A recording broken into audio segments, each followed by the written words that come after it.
Good morning, everybody. In these Aseret Yemei Tshuva between Rosh Hashanah and Yom Kippur, we're 2 days to Yom Kippur, and I feel it. And um, we've been continuing our great high holiday sermons for today. We looked at Rabbi Dr. Norman Lamb from 50 years ago. We looked at Rav Yehuda Amital from 40 years ago. We looked at Rav Moshe Avigdor Amiel from 105 years ago. And now we're getting current with Rabbi Sharon Brous from 3 years ago, Kol Nidre 5782. For me, Rabbi Sharon Brous is one of the great rabbis, thinkers, and sermon givers of today. She was ordained at the Jewish Theological Seminary, I believe, in 2001. So over 20 years in the rabbinate. And just a few years later, in 2004, she established Ikar LA, Ikar in Los Angeles, which is a prayer community, community of learning and social justice and activism. Attracts lots of otherwise unaffiliated young folks. It is not itself a denominationally affiliated congregation. It's not a conservative synagogue or a member of another denomination. It's a non-denominational and is part of a network of major urban non-denominational prayer and and Jewish life communities. There are others in Detroit, Philly, Chicago, San Francisco, and other places around the country. In fact, I believe there is a network, a formal network that was founded a number of years ago of these communities to kind of support each other and collaborate across the country. She is someone who is on record as saying that she does not believe that you can separate politics and religion. Morning. A lot of her sermons are overtly political. In fact, it took some effort to find one that was less political. Not that we couldn't have read one of her political sermons, but as I sorted through her high holiday sermons over the last number of years, I would say Israel-Palestine was the most frequent topic of focus. Climate change, a significant one. Racism and others were topics that she focused on in high holiday sermons, let alone sermons around the year. You can find her sermons on the Ikar website. Their practice, I don't know exactly how it works, but the sermons are recorded, I believe, in real time. So their Shabbat Yom Tov practice differs a little bit from ours in that there's some setup for either recording or live streaming or both. And it means that we have video recording of this high holiday sermon. And at the end, I'll play just a clip of it so you get a little flavor of her own sermonic style and rabbinic presence. I find her to be someone who's able to weave together, what I think are the key elements of a good sermon: a personal or kind of local narrative, a story that's, connects for people in a contemporary way. Jewish texts, some of which are familiar and some of which are new for people. Not overly heavy analysis, but a scattering of texts that kind of come together to form a message. Obviously, a practical takeaway message for today. And you'll see in here there's at least a little bit of current events in this sermon and an inspiration for action. This was delivered on Kol Nidre. She gives a Kol Nidre sermon as well as a Yom Kippur morning sermon, and as well as Rosh Hashanah Day 1 and Rosh Hashanah Day 2. So 4 big talks over the course of the high holidays for her. And the last bunch of years are all, you can access the videos online. What's harder to access is actually the written ones, the written transcript. But I emailed Ikar, and they very quickly produced found for me, and sent to me this link to the printed version of the sermons. They're hard to find online, but through the congregation, you're able to access them. Excuse me, Stephen, just one Yes. thing. Before you begin, were you going to tell us or find out what the rabbi last week, in what language he preached? Oh, yes, that's still on my to-do list.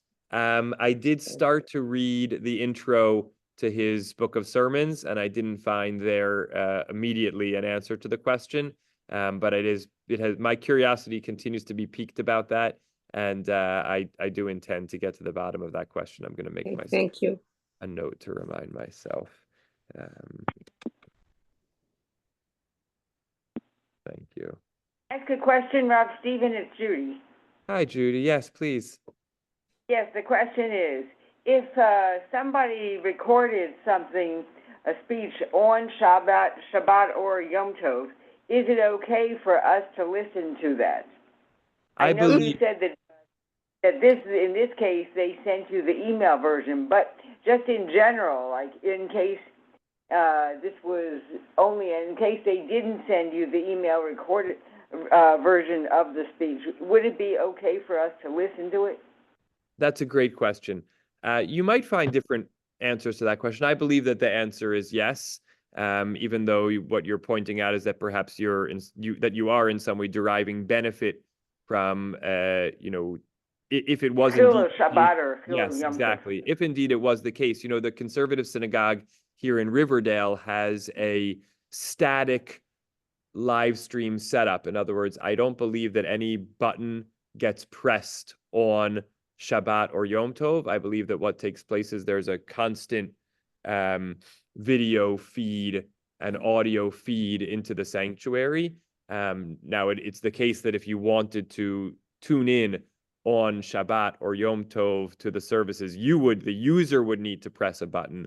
But I believe that at CSER, there's no Chilul Shabbat or Yom Tov that takes place. Just in the same way that we have kind of security cameras that run all the time. We don't turn them on or off. They run all the time. And we, in fact, for security or other needs, sometimes go back and watch the security footage that has been recorded on Shabbat or Yom Tov. So this may be different in that there may be an actual, sometimes you watch and you see that there are different camera angles being shown. So it could be the case that there's active involvement. I don't know whether it's by Jewish people or non-Jewish people in terms of the filming, but even there's a fascinating discussion in Halacha about, let's say, eating a cooked dish that someone cooks on Shabbat. If a Jewish person cooks a dish on Shabbat, can you eat it? And there's differentiations. Was it done on purpose or by accident? Are we talking about the person themselves who cooked it or others? And in the end of the day, if someone does violate Shabbat, even willfully, others may benefit after Shabbat is over. And so, even in the sort of strictest case here, I believe that one may, watch after Shabbat a recording that was made on Shabbat. But it's an interesting halachic discussion, so I'm glad you raised it. Thank you. I see Lance. Did you have a hand up, Lance? Yes. My question is, if a Jew supports someone who supports Hezbollah, should we listen to whatever that Jew says? Yes. I'm You gonna should always listen. I'm gonna leave that one actually only because it feels more beyond the scope of where we're focused right now. So let's if we have time at the end, happy to pick it up or happy to pick it up offline. Well, let me just say one thing, if I may. Please. According to what I just read, Rabbi Brous blessed President Obama, and President Obama was someone who supported Hezbollah in order to get the get the Iranians on his side. Namely, Project Cassandra is my proof text. You must always understand and listen to other people. How else are you going to know what they're thinking? I'm happy. Let's leave it at that. It's a thank you for raising this point. We, in honor of Rabbi Sharon Brous, we've gone right into politics, and so fair enough. And I'm not well read on the topic, but I do think that the notion of hearing what everyone has to say broadly construed is an approach that I agree with. and we'll leave that for now. So Would you listen to Nasrallah? Would you listen to Yahya Sinwar? When I'm guess- in Israel, I always listen to Al Jazeera, because you have to know what people are saying and what people are thinking. You're not living in one world. Yeah, It's my- Would you important. listen to Rabbi Mar Kahana? Would you My- listen to Ben Gavir? I'm going to interrupt for a moment. So we can Yes. the sermon. Estelle, Lance, thank you for this Sorry. conversation. Let's pause it for now. I will say, just broadly construed again, there may be exceptions or details. My own inclination happens to be similar to Estelle's. There's no one who I wouldn't hear the words that they were saying. Absolutely. But I do think, where we invest our energies and our attention certainly is something to reflect on and think about. Okay. Can I we're- just, as an English teacher, say, Lance, that there's a difference between listening and heeding? Okay. You don't have to heed their words. You do have to listen to them. Would you listen Absolutely. to the Amalekite? It doesn't change your mind, but you have to understand the way other people think. Okay, it's one thing to listen, it's another thing to support. Yep, I agree. didn't say Rabbi support. Brous That's why I'm going to supported- interject and say, let's pause that here before we get into the conversation between listening as opposed to supporting. Let's leave this discussion for now, and let's make our way, try to transport ourselves to Kol Nidrei night of 3 years ago as we dive in. For those who wish, Thank you for listening to me. Of course, always. As I'm going to attempt to paste into the chat the link. Hold on a second, so that those on chat who would like to open this on your own computer can do so. There we go. If you want to open it on your own screen, you can do so, but now we'll be able to see it on the screen share, and those who have it in front of you, we're at the top, the angels among us. It took Rabbi Sharon Brous about 30 minutes to deliver this sermon, so we should be fine in terms of reading through top to bottom. I'll pause to offer a few little reflections or clarifications as we go. Rav Avi often said, and I think this is true, that Kol Nidrei night, and others have said this, Kol Nidrei night is an extremely difficult time to speak. People have just eaten their meal. They've come, from whatever brought them that day. There's a kind of an anxiety of Kol Nidrei night. People are exhausted, and it's a challenging spot. So the attempt to inspire here is really what stands in front of a rabbi speaking on Kol Nidrei night. There's a little, abstract of the sermon at the beginning, but we'll leave that and try to really jump right in where Rabbi Sharon Brous began. Our car has a new safety feature. When in reverse, it blasts a high-pitched choir of angels to warn anyone who might be walking behind the car to beware. We tried to deactivate it, mostly on behalf of our neighbors, whom we felt shouldn't have to hear a thunderous chorus of the heavenly hosts every time we back into our driveway. But the dealer said it was designed to save lives, so we just have to get used to it. Perhaps it's because I've been surrounded daily now by the sounds of the heavenly chorus that I have been lately particularly attuned to angels, which is what I want to talk about tonight. So we have the usual, personal intro, more lighthearted intro, a little story from daily life about her, her car doing the beep beep or whatever the loud noise that the car makes in reverse, and segues to the idea of attunement to angels, which is the theme of this Kol Nidrei night sermon. I know Jews don't talk a lot about angels, though I have to tell you that they feature prominently throughout Tanakh and our rabbinic tradition. Let's explore a little tonight. On Rosh Hashanah, we read 2 different stories of Abraham from the book of Genesis. In both stories, Abraham is called to do the unthinkable, to take the life of one of his beloved sons. And in both stories, the course of events is turned not by man or by God, but by an angel.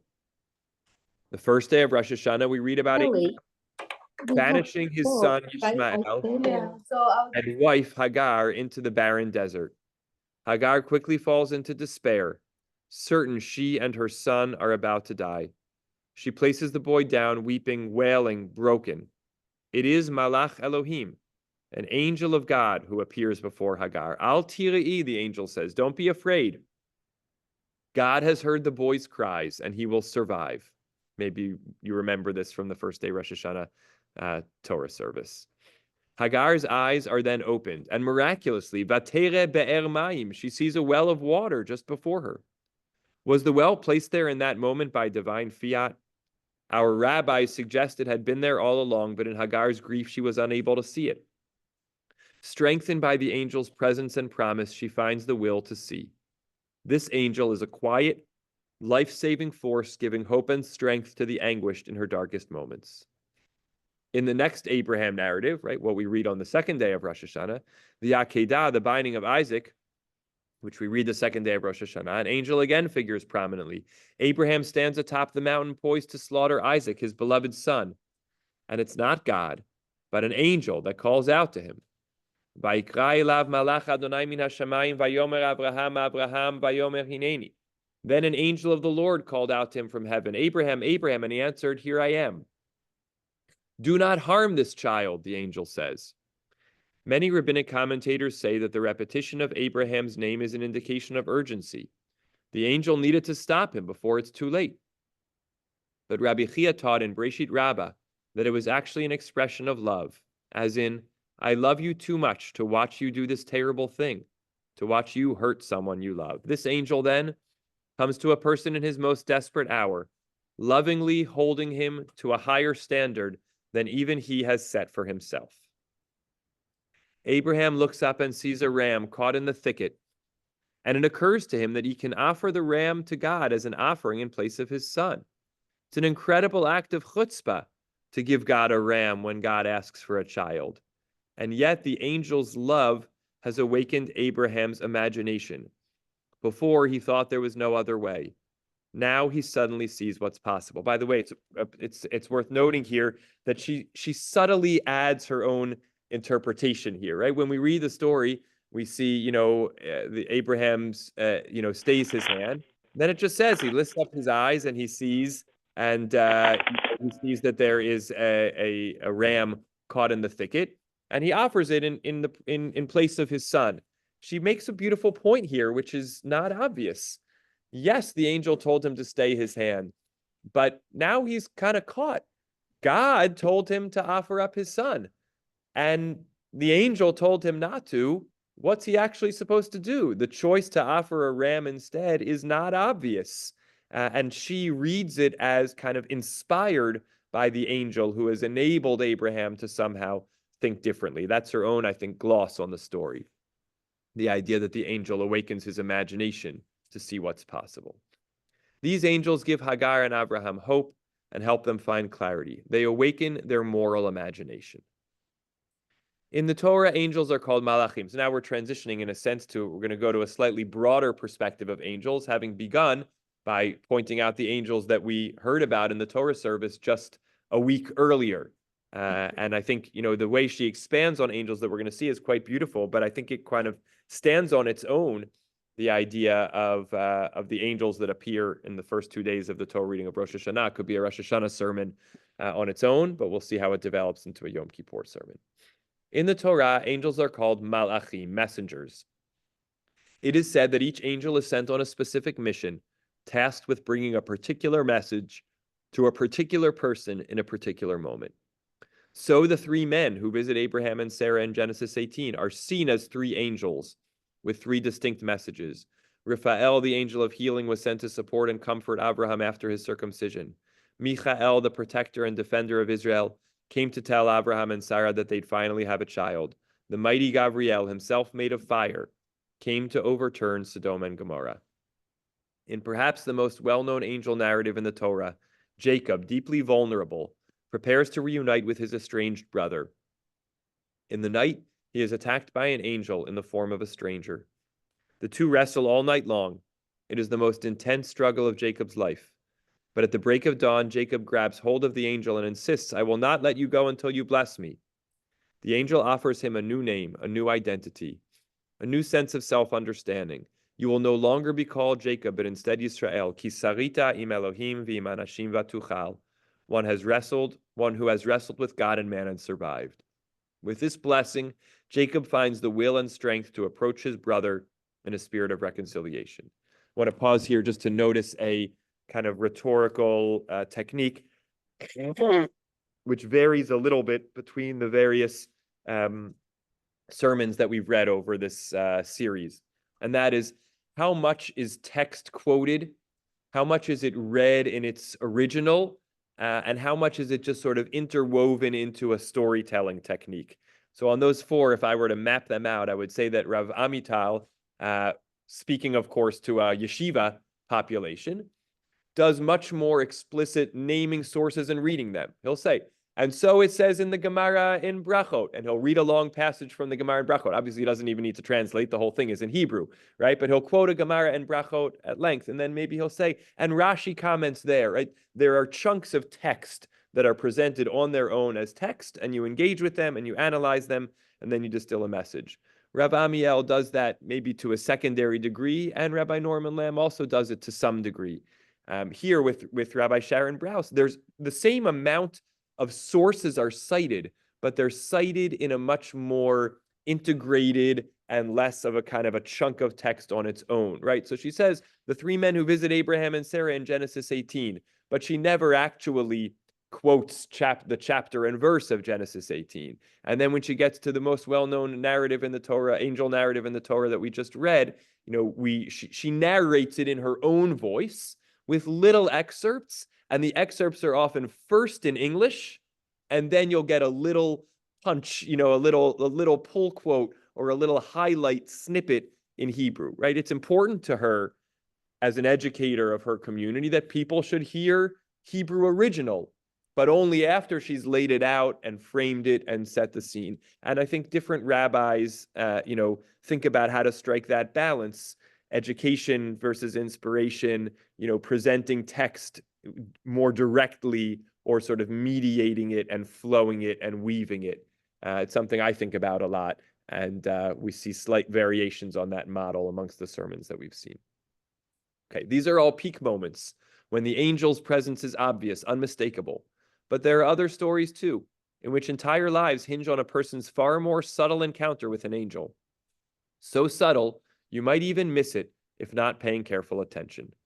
Listen to what happened to Joseph one day when his father Jacob sends him to check on his brothers out pasturing their flocks in Shechem. By the way, another aside, yesterday I was at SAR. They have a wonderful program where between Rosh Hashanah and Yom Kippur, they invite community rabbis of the many congregations that their students attend. SAR welcomes students from New Jersey and Manhattan and Westchester, as well as Riverdale, and they invite many of the rabbis of the congregation, so kids get a chance to see their own rabbi at their school, and sharing messages for the high holiday season. And actually, inspired by my preparation for today, I did a short reflection on angels, in large part inspired by Rabbi Sharon Brous's sermon that we're looking at now. I opened up with asking them, where do angels appear on Rosh Hashanah? And they had different ideas. I said, okay, Rosh Hashanah Torah reading. And then they got right on to those two instances. And then I said to them, where else are there angels in the Torah? And they literally, one after another, story of the messengers who came to Abraham and Sarah. And the next person said, what about Yaakov wrestling? And then one kid said, what about that story with Joseph and the person that he wanders into the field? So our SAR education is doing great. These are eighth graders. Yep, very impressive. So here we go. Listen to what happened to Joseph one day when his father Jacob sends him to check on his brothers out pasturing their flocks in Shechem. This was a treacherous mission from the start, and I can't honestly figure out why Jacob risks sending his beloved son there in the first place. It was well known that the brothers hated Joseph. He had shared with them twice already his recurring dreams that they'd one day serve him. And Shechem was a dangerous place for any sons of Jacob, the very town where not long before, two of the brothers had massacred many of the inhabitants in revenge for the rape of their sister Dinah. Nevertheless, Jacob sends Joseph to check on the welfare of his brothers. The only problem is that Joseph can't find them. He's about to return home safely when he bumps into a man. Any chance you've seen my brothers? Joseph asks the stranger. I heard they went that way, the man replies, toward Dotan. And that's it. Joseph turns to head that way toward Dotan, We rabbis love that the Torah includes that detail, because we can only infer that had he instead returned home, he would have not been thrown in the pit, sold by his brothers into slavery in Egypt. Years later, during the famine, his brothers may have sought food from Egypt, but they would not have found Joseph as Pharaoh's chief advisor. They wouldn't have been invited to stay in Egypt, would not have become enslaved when a new Pharaoh arose, wouldn't have suffered hundreds of years of oppression, degradation, and cruelty, and they would not have ultimately been redeemed by God's strong hand and outstretched arm. All this because a man, a stranger, points Joseph toward Dotan. Who is this man? The rabbis indicate that this was the angel Gabriel, sent by the Holy One to ensure that Joseph would fall into his brother's hands, just as God intended, so that our story as a people would ultimately unfold as it did. Trials and suffering, but also triumph and redemption. The rabbis take it even further. In the Midrash, Rabbi Shimon goes so far as to proclaim that every single blade of grass has a constellation of angels coaxing it from the earth, whispering, Gedal, Gedal, grow, grow. I've thought a lot about that as we now witness the scope and scale of climate devastation, there you go, brought about by an impetuous and insatiable human community. Every plant, every tree, put here with intention and love, and yet how reckless are we with God's creation? And Rabbi Yoshua ben Levi says that every person is surrounded wherever he goes by a procession of angels crying out, make way, for an image of the Holy One is approaching. And I've thought a lot about that after the murder of George Floyd last summer. How deeply racism lives in the white body, how deeply it lives in our culture, that again and again the image of the Holy One is trampled before us. How else could we keep missing all those angels with their trumpets and proclamations, desperate to awaken us to the dignity of every human being? Right. So we'll see as the sermon goes on that it's a more spiritual, personal sermon about personal growth, about the angels in our lives, about being angels. We're going to see all of that.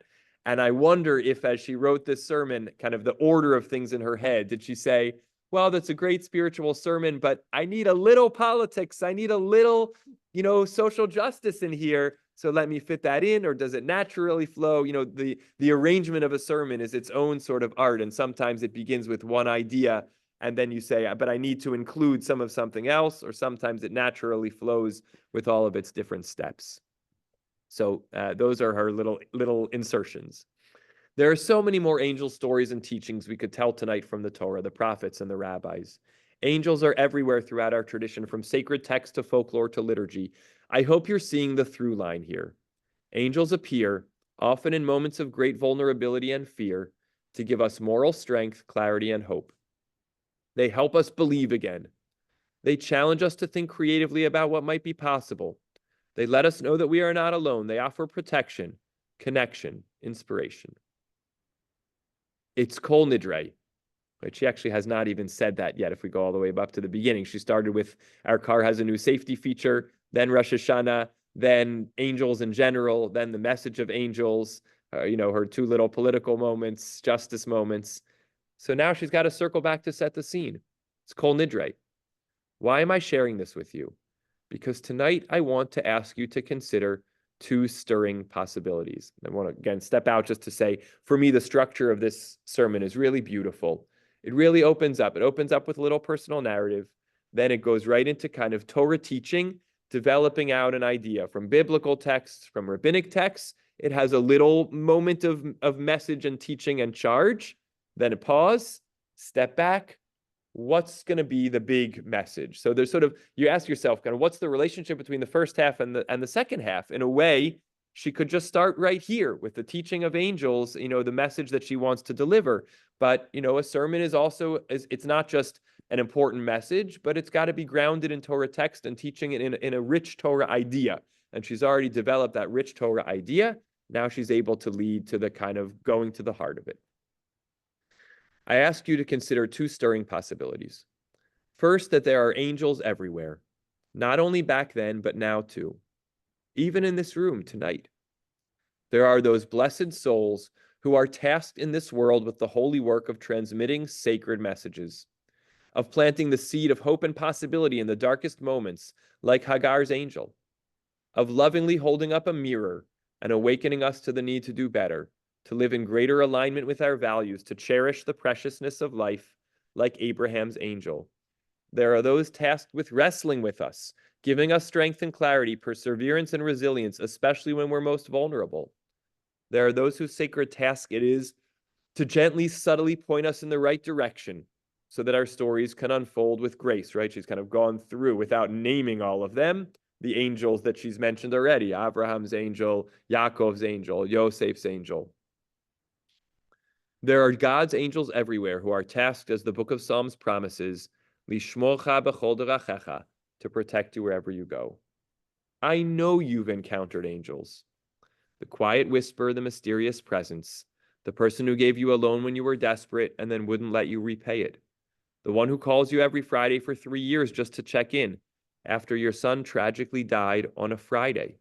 You got to figure that she knows this story about someone in her community who's done that, and she just names it without naming names because it's so powerful and poignant.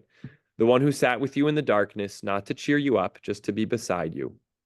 The one who said your loved one's name at Kaddish when you couldn't make it to Minyan that morning. The one who told you her husband also had Parkinson's and she could help. The one who saw your beauty and your promise when you could not. Yes, there are angels here too. And here's the second thing I'm asking you to consider. You may be one of them. I know that one could be much harder to believe. A few years ago, our beloved Marta Kaufman gave an incredible speech when she received a Lifetime Achievement Humanitas Award. She spoke of imposter syndrome. When someone thinks they're a fraud and lives in fear of being exposed as one, it's that paralyzing, debilitating feeling that leaves us thinking we don't deserve the position we have, and we've fooled everyone into thinking we do.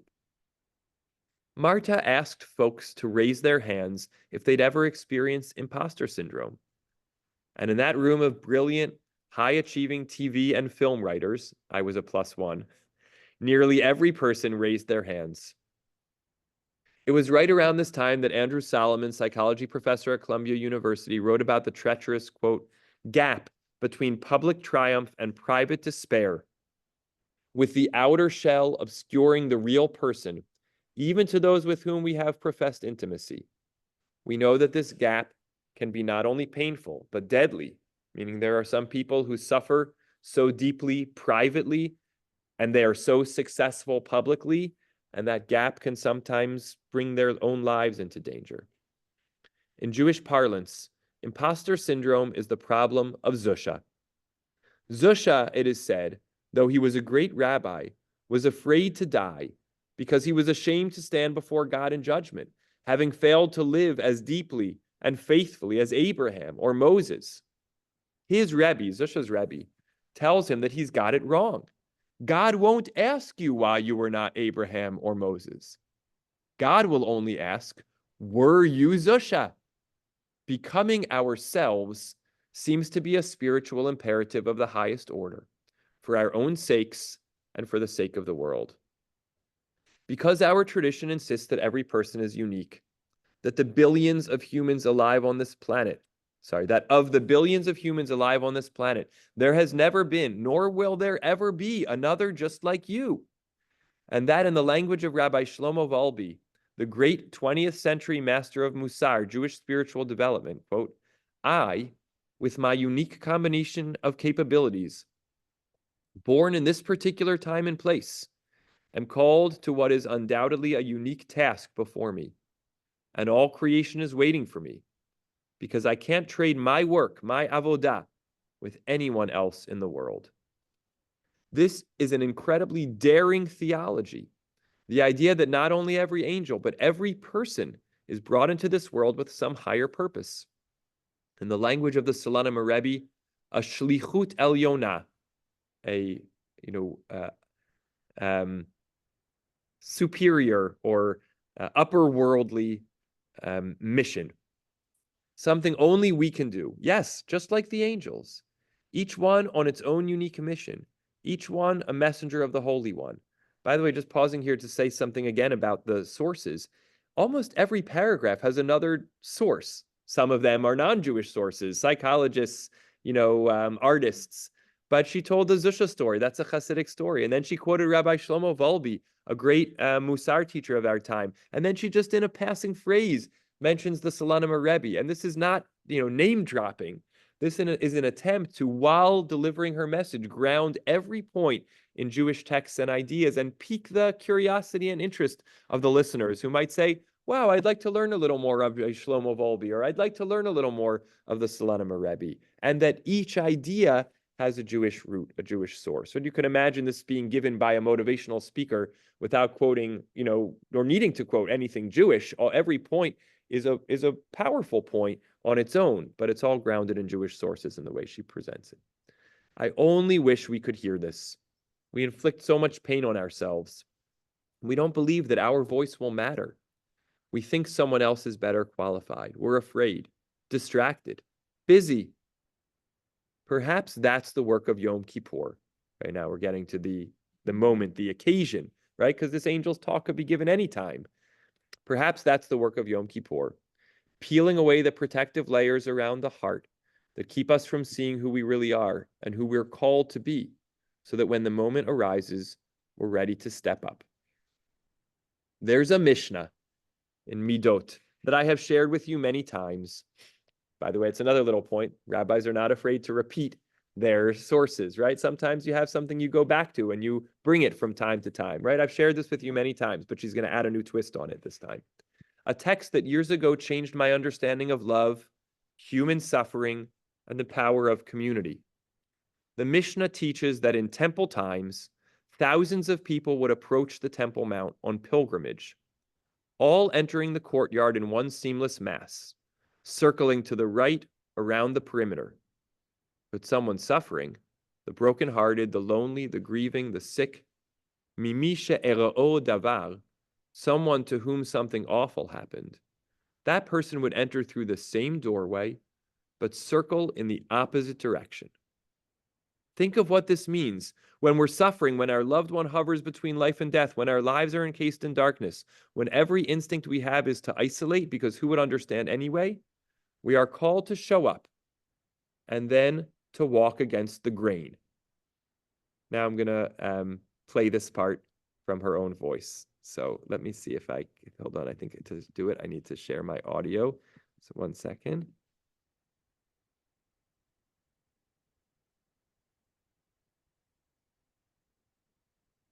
See if this works. And now imagine this, you're on pilgrimage. You have saved up, you have planned, you have made reservations, you've waited for this holy moment. It might be the spiritual highlight of your life, going to Jerusalem for the pilgrimage. And then here you are making your way around the courtyard, and this miskein, this broken guy is walking toward you. And all you want to do is avert your eyes because you're on a spiritual quest. But you're not allowed to. You're not allowed to. Every single person who passes by someone with a broken heart walking in the other direction is obligated to ask 2 simple words. Malach. Malach. What's going on with you? Where is your pain? Tell me about your heartache. And this person who's suffering would answer, I'm afraid, I am bereft, I am shattered. And then words of comfort are offered, consolation, presence, love, I see you. Each of them would say, you are not alone. The reason I'm telling you this story that I've told you 100 times before is because listen to what I just realized this year about this story. This question, the question that we are called to ask one another, ma lach, that is precisely the question that the angel asked Hagar that day that the angel found Hagar weeping and wailing in the desert sun. Ma lach, Hagar, tell me about your pain, Hagar. And the message, it seems to me, is perfectly clear. Now it's each of us that's called to step into the role of the angel on earth and to ask ma lach. And in so doing, to become the malach, to become the angel ourselves.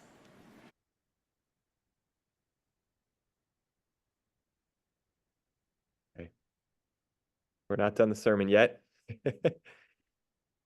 But I think just that moment is really, really beautiful. If you were following along in the text, you could see she, diverged a little bit from the written script in front of her, and just has a great passion and way of relating and speaking that's not overly sermonic and oratorial, but still dramatic and powerful. And this is really one of the central ideas of the talk, that by simply saying malach, by asking what the angel asked Hagar, you become the malach. You become that messenger, that angel who, just by noticing that someone's struggling as you encounter them and not just walking on by, you're able to perhaps become that transformative force in someone's life. Now, there must have been a speaker who spoke earlier at Kol Nidre and told some version of a story of how they were miraculously saved, and she relates to that story now as we go on. You heard a bit about Allie's story tonight, how she was out for a run before Shabbat in the spring when she was struck and nearly killed by a drunk driver. Thank God she lives to stand before us and tell the story herself. She is healing, and she'll recover, because she's one of the strongest, most willful people I know. But there's another part of the story I want to tell you tonight, with Allie and Jeremy's permission. Allie might not be here tonight had it not been for a team of angels that saved her life. When Allie was hit, a woman named Angie was out for a walk with her 2-year-old child, the same age as Allie's youngest daughter. While holding her little one in her arms, she ran into the middle of the intersection and blocked oncoming traffic with her body while calling 911. At just that moment, a man named James was waiting at a red light on the other direction. He too witnessed as Allie was struck, and he instinctively jumped out of his car to block traffic from the other direction. Like Angie, James protected Allie's body with his own. Also at that intersection, at that moment, was a man named Andrew, who, like Allie, was out for a run in the neighborhood that afternoon. Witnessing the impact, he ran after the car that struck her, shouting for the driver to stop. He then raced back to where Allie lay on the ground. This stranger, Andrew, held her limp body in his arms. He told her his name, spoke gently to her, and told her that she would not be alone, that he would stay with her until help came. He may not have known that he was the help himself. I don't know these 3 people. I don't know why they converged at this corner at precisely this moment on this day, or how they knew exactly what to do. I know that their presence there feels unquestionably holy. It's impossible for me to believe that this wasn't part of their shlichut, their higher purpose in this world. I understand that this raises a profound theological dilemma. Why do angels sometimes appear just precisely when we need them, and yet sometimes they do not? So important that she says this, by the way, because when you tell a story about someone being miraculously saved, you have to know that there are people in the room whose loved one wasn't miraculously saved. And you have to be able to accommodate and make room for that. And that's, I think, another sign of a great sermon giver, someone who doesn't just get caught up in the drama of their message, but says, how is this going to land for all the people in the room? And to the best of your capacity to do that. I mean, I think about the many, many times that Rav Avi gives sermons about something beautiful about children. And he'll so often say, children, for those who are blessed with children, or for those with relationships with children, because the sermon doesn't lose its power just by making that acknowledgement.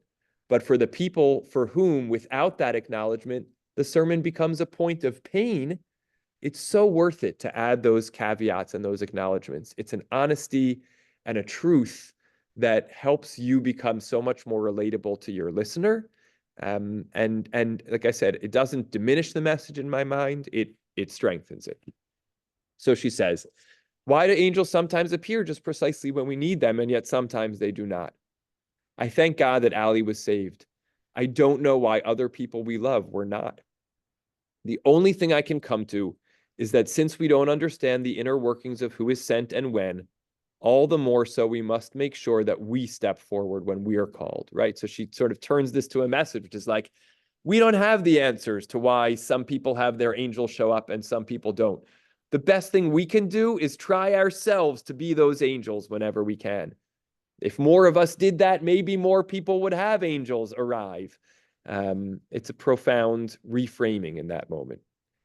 Toni Morrison ends her eulogy for James Baldwin, quoting his own words. Our crown has already been bought and paid for.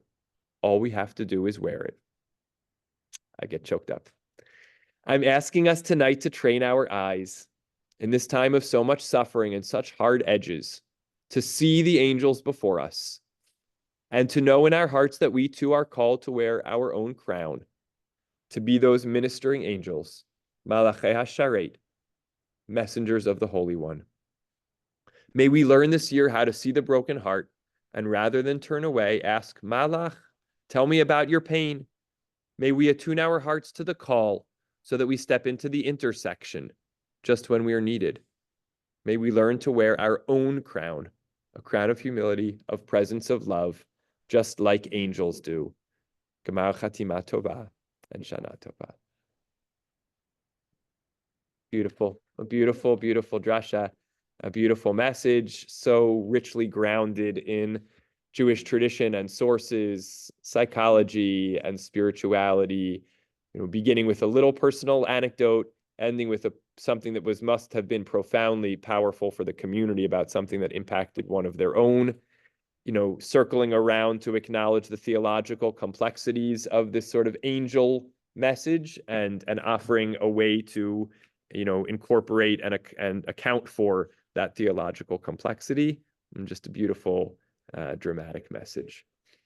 Take this with me and share it on. Okay, Ruby says she's going to take it and share it. Great. Estelle, and then open up for any other thoughts. Estelle and then Lance. Yeah, go ahead, Estelle. Got to unmute yourself. Unmute. Estelle, we don't hear you yet. Press unmute.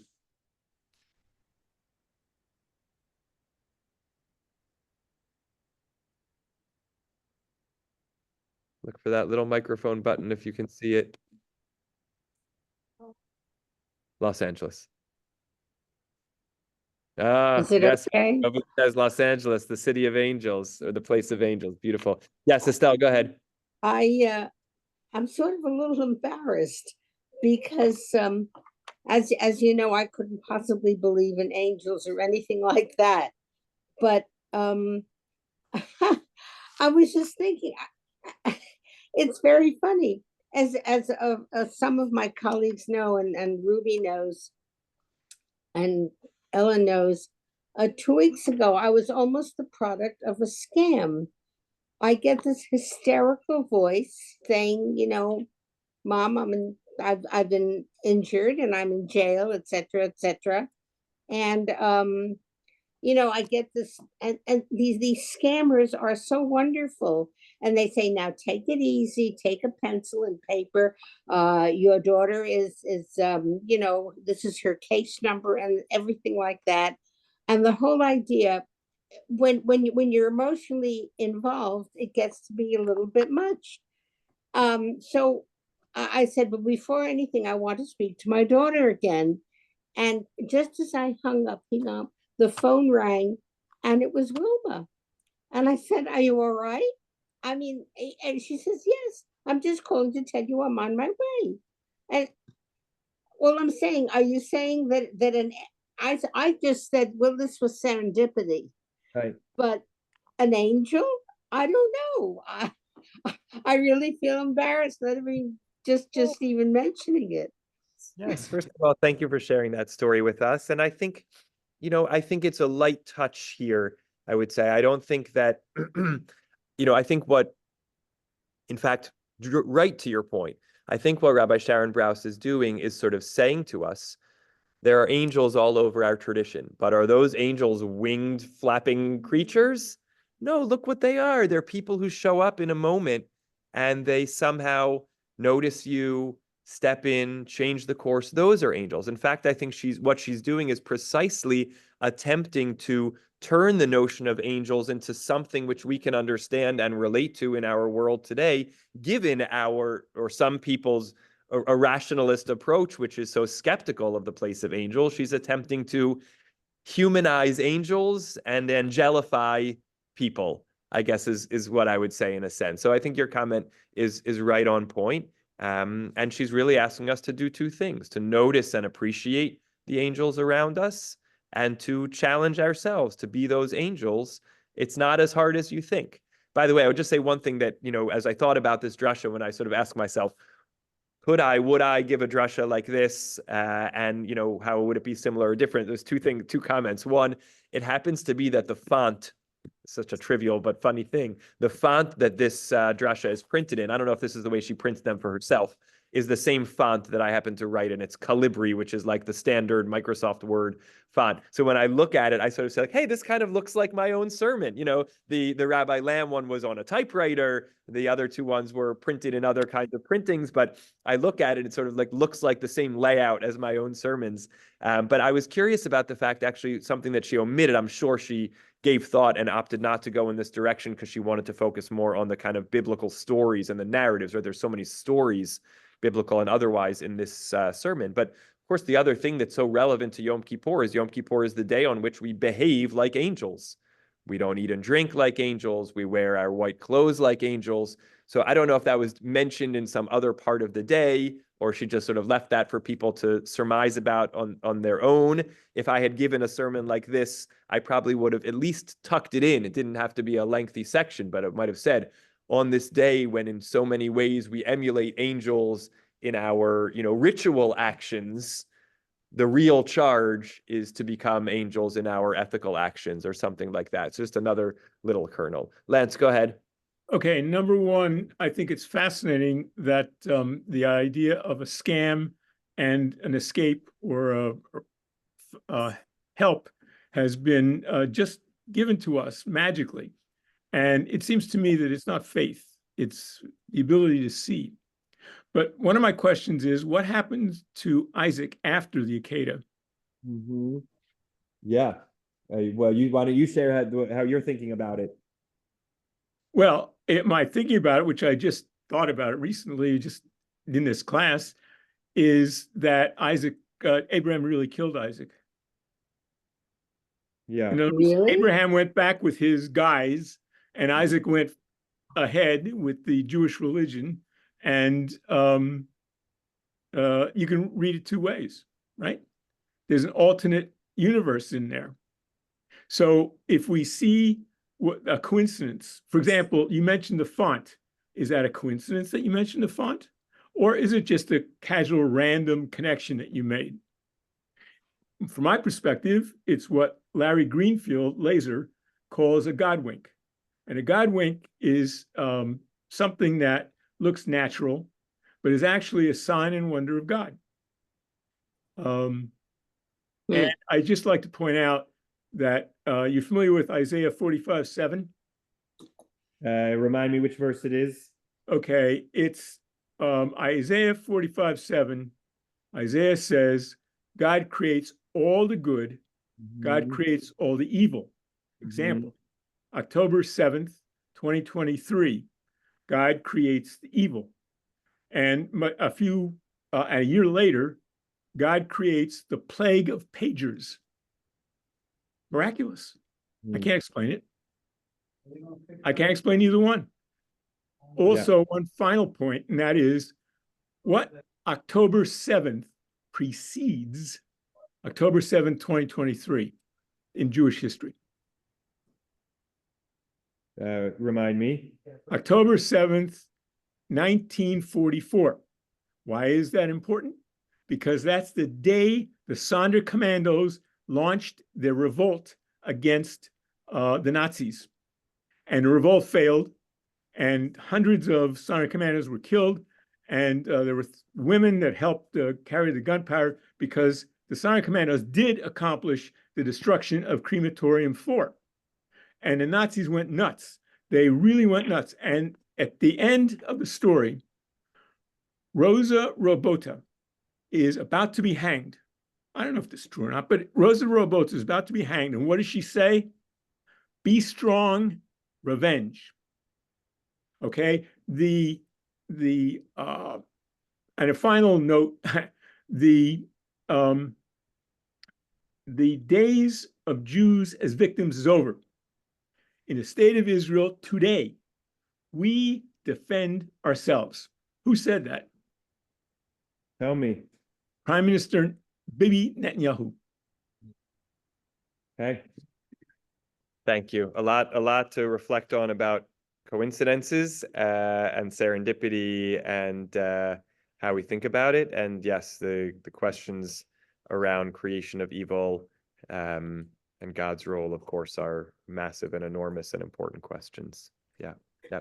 Ellen, please go ahead and unmute. Time for one more point. Oh, yeah. Okay. Sorry. Go ahead, Judy, and then we'll circle back to Ellen. Go ahead. Go ahead, Judy.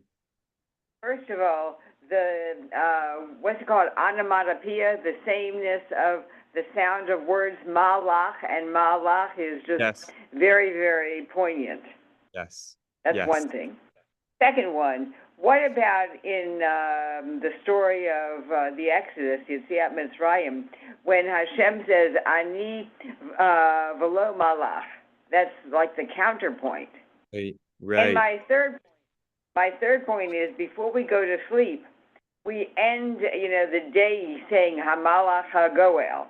Yes. Yes. Yes. Yeah. So I'll relate just to those two last points in opposite order.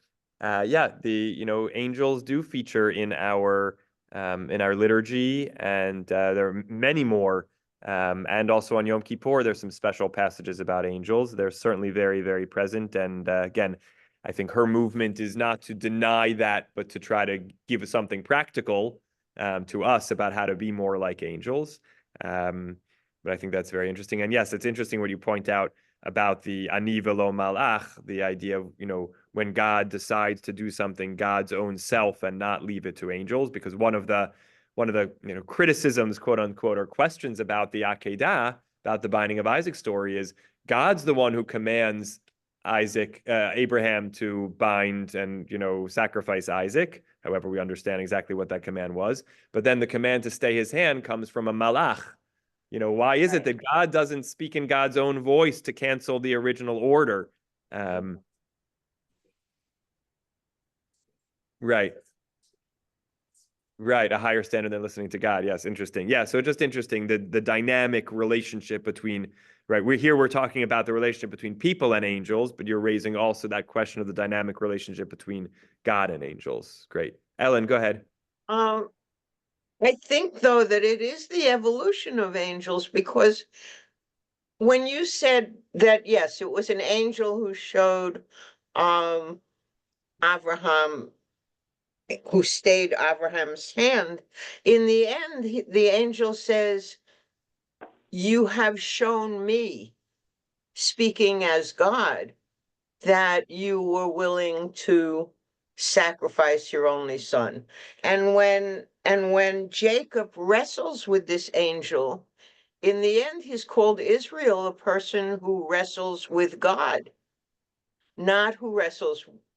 It's those two angels are much more the manifestation almost of God. It's later when Joseph meets the Ish, when Joseph meets the man, that the angel starts to become one of us. It's not, I don't know, it just seems more spectral in the beginning. Yeah. And then the angels evolve into us. Mm-hmm. Mm-hmm.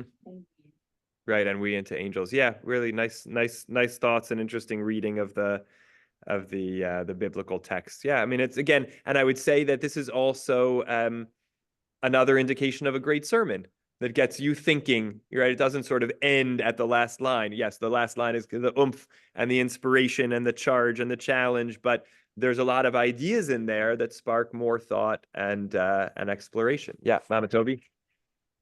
I would just like to say to Estelle, are you listening? I'm listening. On page 4 here, where she says there are angels in the room tonight, and she lists the different angels that might be in the room. She says there are those tasked with wrestling with us. That's an angel that you bring to our table. Yes. To wrestle with our Yes. Beautiful. I never thought of it that way. Thank you, Mama Toby. Estelle, our wrestling angel. Great. Great. Okay. I think we are at 11:05, a good pausing point. So thank you for this wonderful series of 4 great high holiday sermons for today. It was really fun to look at these different ones from the last 100 years or so, different flavors, different styles, all powerful, important messages, and to get to explore them together. We will have generally a pause from our weekday classes over the period from Yom Kippur through the end of Sukkot. If there's anything special popping up, we'll be sure to let you know. But right now, nothing scheduled for the next couple of weeks. And then right after Simchat Torah, before Simchat Torah already, we will publicize the time that the regular year-long classes resume. And in our group, we'll be picking back up with Jeremiah where he left us or we left him, and plowing on forward right after the high holidays. And my Monday night Parshat Shavua class will also be starting, not with Parshat Bereshit, but with Parshat Noach, right, the Monday after Simchat Torah. And looking forward to a wonderful year of learning. May it be a meaningful Yom Kippur of leaning into our inner angels, and good days ahead for all. So thanks, everybody. Take care. And Shana Tova. Bye-bye.